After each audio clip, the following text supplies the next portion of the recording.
Because a lot of research goes into ensuring that we can reduce imports and focus more on domestic production. Talk to us about the role of the university. Okay. Now, let me start by trying to define food security and then tie it up with the role of the university. You find that when talk about food security, it's a situation where you, all the time, and among all the people, you make food accessible, both physically, socially and economically, so that it meets the nutritional needs of the people.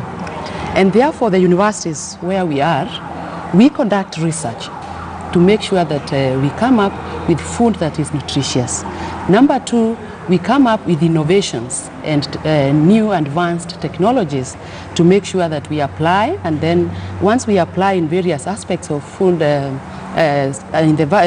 various aspects of food, then we have more food being produced. Therefore, we can say that the universities are involved in research, innovations, and technologies so that they can transform and make Kenya a food secure and good nutrition country. But then we find that the research and innovations that are taking place in the universities are not fully utilized by the communities, by the industry, by even the farmers. They are just lying in the shelves. But we thank this group called Embrace that has come to partner with us so that we can expose these technologies and innovations to women, to industry players, to professionals, to entrepreneurs, so that they can embrace them and adopt them to bring about change in terms of good food security. And therefore, our role is to scale up the research, innovation and technologies in the universities. And then we call upon the players like the Embrace, the women and all that to adopt those innovations. Absolutely. But the issue is that we have is that creating awareness of these innovations. Are they visible to the communities? Are they visible to the users? And therefore it is important that Embrace, in partnership in Jomo Kenyatta, came up with this event so that we're able to expose some of these innovations. And I hope that with time we shall come up with more transformative innovations that are going to make this country a country that is food secure and also having high nutrition. Because from the Global Hunger Index of 2018, we were among the 45 countries, among the 119 that are grappling with food insecurity.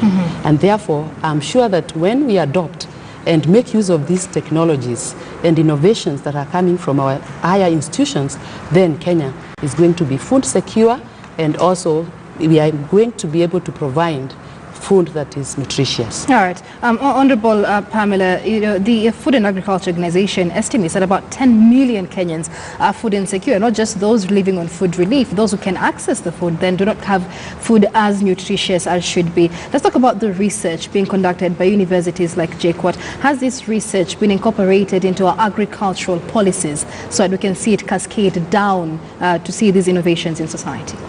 Thank you very much. Before I come to that, let me add something to what she has said about the role of the university. Apart from the research and the new methods and the innovative technologies that they develop, there is also the concept of skill impartation, training.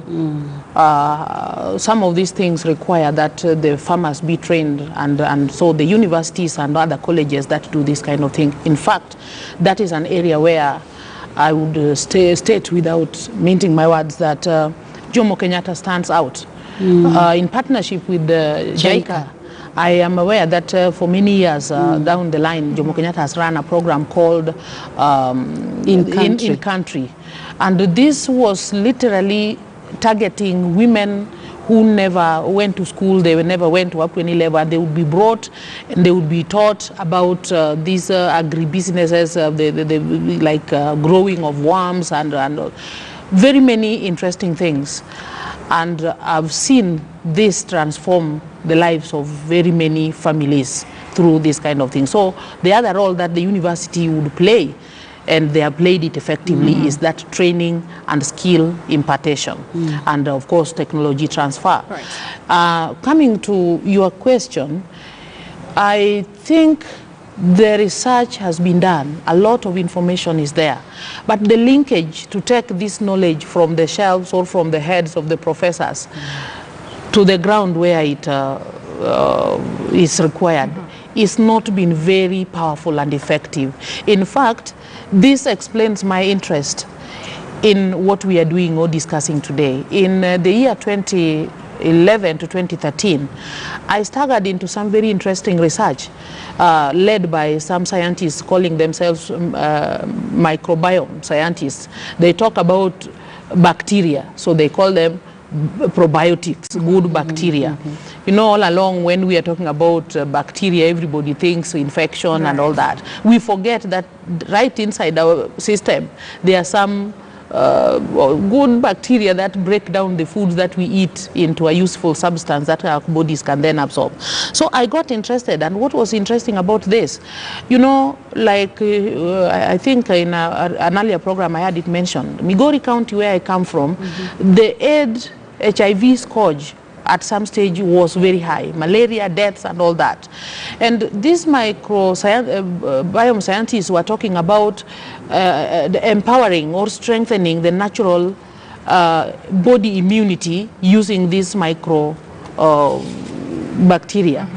And they were using some culture and using it to make milk. So they were producing something called probiotic yogurt. Right. And when I listened in this conference and I saw what they had, I said, wow, this must be a solution. So I'm a strategist.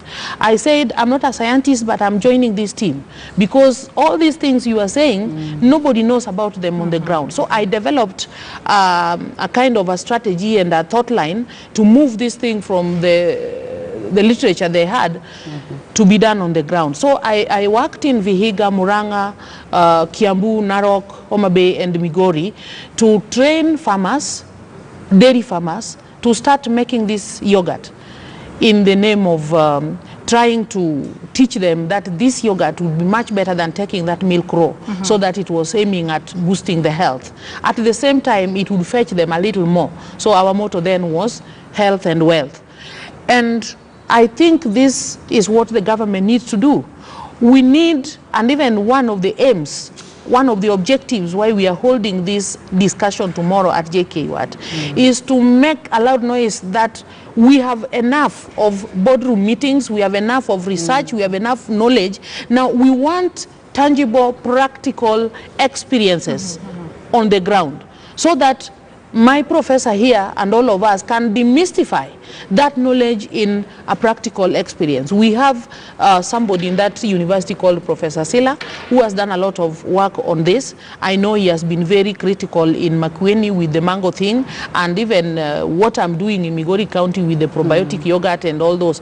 I think it is all knowledge that I've simply plucked from what I learned from them and transferred to the ground. So this is what we are aiming at. As women, we are saying, yes, our women are ready. They want their children fed, they want their husbands fed, they want our leaders fed and everybody else. So now, how do we make all this innovation, all this knowledge, all these methodologies, transfer them now from the boardroom and the brains of the academia and to the grassroots, where we actually meet the women, rural, local women producing food. Even the women in town, did they know that using a trough and some soil at a corner of your house, instead of filling your house with very many Chinese dolls, can you put some trough there or a container with some soil and grow some little sukuma wiki there for your house to be self-reliant on, on their own. So these are the kind of things we'll be discussing. This is the kind of things we'll be showing the women and the nation tomorrow, that we have this thing. You can take 3 days to plant your 1 acre land, but with this machine that has been developed in JKUAT, this kind of work can be done in a matter of 3 hours. Right. These are the kind of things that we want to display tomorrow. Right. Practicality, bringing that research out of the books now to the ground. Professor Mbere, your final comments on this. This will be at JKUAT, Juja. What time will it begin? Is it open to the public? And who notably will be present? Okay, so tomorrow we have this forum, and this forum has various participants. It is going to start at 8 in our JKUAT Assembly Hall. And the participants will be women leaders, students, the public, professionals, industry players, so many of them. But not forgetting that we have chief guests, and one of them is our CS, Munya, and we have 2 governors that have confirmed, that is Governor Ngilu and Governor Waiguru. So the event is big, but I want to mention something as a follow-up of what Pamela has said. Our in-country training of women who have benefited from the innovations and technologies in the university.